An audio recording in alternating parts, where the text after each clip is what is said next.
When you're researching EVs, you come across a lot of numbers that mean a lot of things if you know how to read those numbers. But it can be helpful to hear about the experiences of people who actually own those cars in sort of more soft terms. Today we're going to be looking at two EVs, a Ford Mustang Mach-E and a Tesla Model Y. And we're going to talk to the owners of those cars and see what it's like to live with them full time. I'm Jim Hickox, this is Marlene, this is Kurt, and this is Electrify Reviewed. Marlene, so this is technically a loaner car. It's the same general model as yours? Yes, it is. This is the Mustang Mach-E GT. It's the bronze edition, so as you can see, it has the bronze wheels, the grille, the badging, things like that. What is it that sort of draws you to the Mach-E in particular?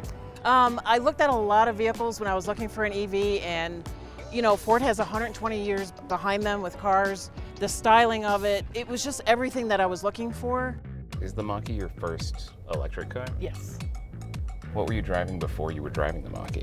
The latest one was the Dodge Durango. Okay, and that's like full-size SUV. Yeah, I've always driven big vehicles. Okay. And especially when the EVs came out, I did a ton of research. And I like the fact that like the advancements they had made just since like the first Tesla or the first Chevy that came out, I'm like, wow, they've really come a long way. And being a techie person, Sure. meld of two worlds that I enjoy, so. You have this Tesla Model Y, right? How long have you had this car? About 6 months. Okay. And before that, were you electric or were you all gassed? Gas and hybrid. So I've had 5 hybrid cars. Okay. So this is sort of the next step. And then what made you switch from the hybrid world into the fully electric world? I've been following Tesla over the last few years, and as I saw, it looked like the quality was getting better. The production had gone 3 years for the Tesla Y, and it was sort of the meeting of the price, the manufacturing being where I thought it was really good, and then also the infrastructure, so that you can go pretty much anywhere. Sure. And have your charging stations, and the car itself is very well designed so that there isn't the range anxiety and that kind of thing. You can figure it all out, and it's a really comfortable, well-made car.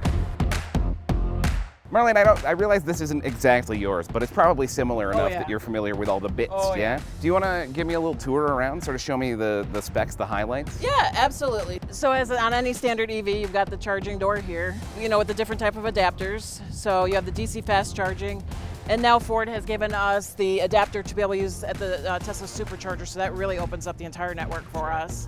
For charging with this, it has the same setup as the Ford, or is it? It's in the back, driver's side. I don't know if we want to say this, but part of Elon Musk's nerdy naughty is you can, on the control, say open the butthole, boop, and it'll open the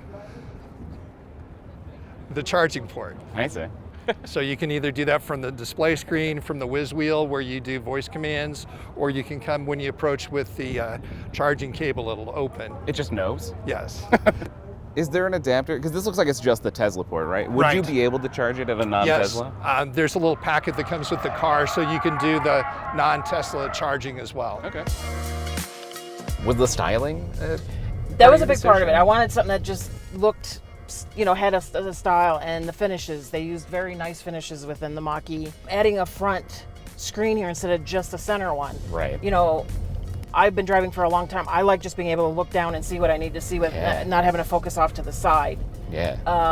Just all of that is what really appealed to me. And like I said, you know, the car, when you shut the door, it's a solid built car. Sure. You don't hear rattles. You don't hear, you know, things shaking around. It's very solid, and I like that. And I think Ford put a lot of effort into, you know, making it a car that people would feel comfortable and safe in. I've gotten in and out of several EVs today, and this one, for me, was the most immediately apparent. It's everything.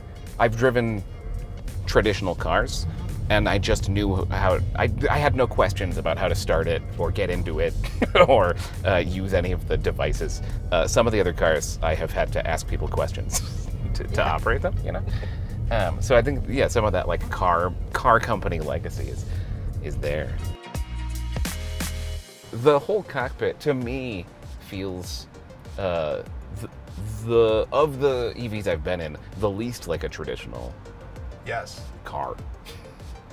Was that, I don't know, is that a thing that you got used to pretty quickly, or is it a thing you appreciated about it? I think if you dig into the display, and I think the car is engineered where if you do everything beforehand to set it up for your driver preferences, you're pretty much good to go. You don't have the knobs for climate control and that kind of thing. However, the wheels on the steering wheel, you can use voice commands to bring temperature up or down, or turn seat heaters on, or any of that kind of stuff. So if you get familiar with that, then it's a piece of cake. Yeah, it feels more like a piece of technology. Kind of the Jetsons, yes. Yeah, a little bit. Yeah. Was that part of what drew you to the Tesla? Yeah, the technology, and from finding out more about Tesla, the ongoing improvements, just like software upgrades, that you'll see minor changes in things that some are sort of cosmetic and some may be functional. And those are, I think since we've owned it, probably has 6 or 7 software upgrades, which is kind of neat. There's a big long console in the middle that goes from the front to the back. 2 phone chargers that actually work well. I've had cars where the phone chargers don't work well at all. For sure. And then because each driver has their own profile, as soon as you get in, steering wheel, seats, mirrors, everything adjusts. Wait, how does it know which driver you are? By my phone. Okay. So when I go in by my phone, and I can look at it remotely and see where it's parked and all that kind of stuff. Really pretty basic, but just nice materials, and it just feels like it's comfortable.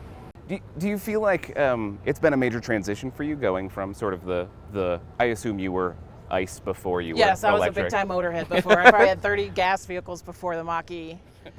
How did you go through 30? I've always been like a motorhead. I mean, me and my ex-husband, we used to modify cars, me and my dad growing up, car shows, that kind of thing. So I've always been in that world. Sure. So when the EVs came out, I'm like, this is just another version of that you may not crank a wrench on it, but there's so many other things you can do. Was part of it was the novelty? You were like, I want to see what it's like to own and live with? Yeah, because I'm pro save the planet, and I thought crazy. Yeah. And I'm like, I'm paying $80 for oil changes, sure. and all this money for gas, and I'm like, God, this is something I could just plug in at home at night, and I can just drive it for the whole week or two. Sure. And it cost me maybe like $6 to charge it, and I get 300 and some miles out of it. It's like a no-brainer. Is that you charge about once a week? Yeah, maybe once every 2 weeks, because I work from home, so I don't have to travel back and forth. But we also have chargers where I work, so if I did, I could charge there. Has it been pretty easy to change your lifestyle from driving a gas car into driving? Very easy. So I have a charger in my home, so that makes it super easy. You just charge it at night. It's already set up in the app where you can determine when you want it to charge, when you want it to end, what percentage you want to get it to. So it's very customizable. It's super easy. It's just sort of a different thought process. It's not like, okay, I'm going to go to the gas station when I'm almost empty. Sure. You plan for it a little bit. And then if you're going to do road trips, then you actually can navigate all that before you even go and know exactly where you're going to stop. And so the anxiety is not there. It's very well thought out engineering-wise. Do you mostly charge at chargers out in the world, or do you charge at home? Both. Obviously, when it's home, have a Tesla charger. Okay. On a 50 amp circuit, so it's quick. Okay. But yeah, otherwise, superchargers. When we were in Utah, they had one at the hotel that was a free charger. So lovely. Whoever sponsors that is great. Yeah. Thanks, somebody. That'd be a good one to live down the street from. Right. What do you think you charge on more, the home charger or the? Yeah, definitely home charger. Do you have favorite features of the car? I want to hear both, if you have them. A favorite feature that you use regularly and a favorite feature that you only sort of use occasionally. I think the big thing is the regenerative braking, which is just a whole different deal. Sure. It's pretty much one pedal operation. So when you're driving, you have very good control. And so you're also regenerating when you go down hills, which is great. So that's the thing they use all the time. And then the second one is the engineering is kind of nerdy. There's a disco ball you can put on the fireplace. You can do a whole theater presentation with all the windows going up and down and lights and all that kind of stuff. I'm gonna dip over here and ask Marlene, for this car, do you feel like there are favorite features that you have that you either use all the time, but also I want to know about favorite features that you only touch on very occasionally. Yeah, Niche things. Yeah, so like you mentioned, the regen braking with the one pedal drive is awesome. Sure. Blue Cruise I use all the time. And Blue Cruise is sort of like jazzed up cruise control. So, when you're taking long road trips, you just set Blue Cruise. Blue's Clues? Blue's Clues, yeah. I watch Blue's Clues. No, I'm kidding. And yeah, it does the lane centering, it does the distance. If you want to change lanes, when you put on your turn signal, it'll let you know whether it can or cannot do it. If a semi is going next to you, it'll actually move over a little bit into the lane. Yeah, so that's a really awesome feature. The Mustang brand has strong aesthetic considerations around it. Are there aesthetic things about this car that you love or that bring you to this car? Yeah, I mean, I do get people ask me like, this isn't a Mustang, but it actually is because they kept kind of the headlight, look and the tail lights. I like the body style to it. It's actually very large inside, but it doesn't look as big on the outside because of the way they did the roof trim. But I have two very large dogs that fit in the back with no problem. When you see the car, it's kind of a sports SUV type car. I've always been kind of a hot hatch guy, and this does feel like a hot hatch that's just like 15% bigger than normal. Yeah, it's a large, yeah. That get up and go in EV is, as we can hear in the background. Yeah, terrifying. Yeah. For the Model Y, are there sort of aesthetic considerations that you're excited about with it? It's kind of an austere interior, Sure. but the display does everything. It's very well engineered and it just feels like it's well built. I really like the roof line of it. It's one piece of glass from the front to the back. And for me, I'm 6'4", Sure. I have a 6'8" and a 6'5" son, and they can both sit in the back without any issues. Together at the same time? Yes. Wow. With their heads straight up even. So that's completely different than most hatchbacks or even sedans or whatever to be able to have that much headroom. So that's nice. Do you also have dogs? Yes, 80-pound and 60-pound Labradoodles. So yeah, they can fit in there as well. You live here in Denver Yes. and around Denver. Not to sell him out. Don't seek him out and chase him down. Colorado native. Yeah. Colorado native. And you guys get a lot of heavy weather up here, right? It's like 100 and something degrees right now. If you say you live in Colorado, you can have all the seasons in one day, depending where you are. So yeah, there's a lot of variability in the mountains. It can be raining, it can be icy, it can be snowy, and then it can be sunny. So yeah, mountain driving in Colorado, to have an EV is great because you have that power without ramping up. So you have smooth power and you have complete control with the regenerative braking. And so it's very comfortable and you can control it really easily. So yeah, it's great for mountain driving. For you, do you feel like you've driven through a variety of weathers and Oh, the yeah. car's done pretty well in them? Oh yeah. Snow, like you mentioned that the biggest thing I think with EVs and all of them, especially the pickups, like the Lightning and stuff, is you have the battery that goes the whole length of the vehicle. Like the Mach-E weighs 2.5 tons. Right. So between the weight, the stability, the onboard computer, like you mentioned, the motors, I mean, it's so easy to drive in the snow. You feel confident in the vehicle. I used to have a Dodge Durango 4-wheel drive. Okay. This drives even better than that in the snow and any kind of weather. This version of 4-wheel drive you feel like works better than the traditional Yes. sort of mechanical 4-wheel drive? Yes, absolutely. In terms of sort of overall cost of existing with an EV versus existing with a gas car, right? Buying it, owning it, maintaining it. How does that tend to compare, or in your experience, how does that compare? Huge savings. Really? I saw it like in the first 6 months. So I have a charger in the garage. We have a Lightning and a Mach-E. Sure. And it maybe costs us $25 a month to charge both. Big difference from my Durango where it was like, $80 to fill it up. And most of the stuff they do is over the air while it's sitting in the garage. Oh, right, of course. So we get those updates all the time that gives you new features. And I come out and there's like, oh, you have all these new features. So I'm out there playing with it because I want to see what they are. You know, Sure. it's like getting a new car all the time. Sure. Just delivered it into your garage. Yeah, right. You wake up in the morning and it's Christmas. Kurt, Marlene says that she was starting to see savings at the 6-month mark, which is where you are. So how do you feel about that? Yeah, I You agree. feel- When you look at the charging, the amount to charge the car, it's minimal compared to going to a gas station and paying $80 for a fill up. And the maintenance is so much less than a regular car. You're talking probably 4 years or so before you even have the brakes looked at, and everything else is over the air, software improvements. Yeah, that's amazing. It's just a new piece of technology. Right. Yeah. And so I think now the more the masses get into it, the better and better it's going to get. And So it's great to see that people are starting to turn over to EV vehicles. If somebody was a lifelong icer and they were thinking about switching over to an EV, do you have any advice that you would give to them? Yeah, I do that all the time, actually. I'm the EV Professionally, person. Yeah. Well, I mean, at work, people's like, you know everything about EVs. You know, I'm thinking about buying one. What would you tell me? And the biggest thing I think is, what's your lifestyle? What is your household like? Do you have 5 kids? Do you have dogs? Do you want to take long trips, or is it just to go back and forth to work and run errands?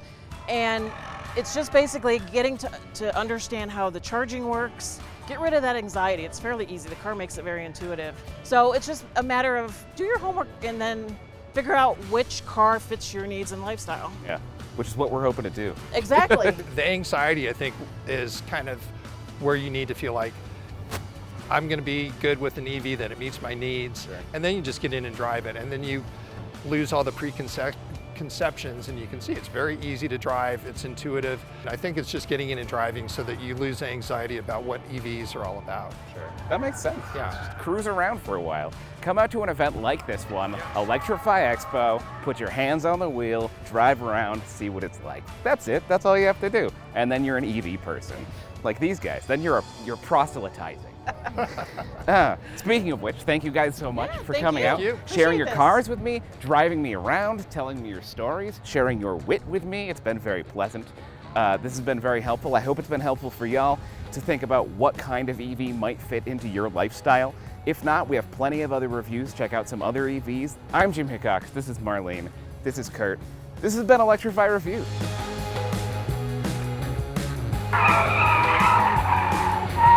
So as you're driving all these cars and you're thinking about your laundry list of items that you are looking for in an electric car, what comes to mind? Speed, comfort, range? Cost. Cost. We're not opposed to going electric, but for us, it's all about the math. But it doesn't hurt if it goes really fast, huh? Agreed. You were just cruising around in the Tesla, yeah? Right. How did it go for you? Magnificent. I've never felt that kind of acceleration before. It goes so fast, I punched it at that. Yeah. You just took the Mach-E around? Yeah, What'd you think about it? nice man. Yeah? Quiet, nice driving experience. Yeah?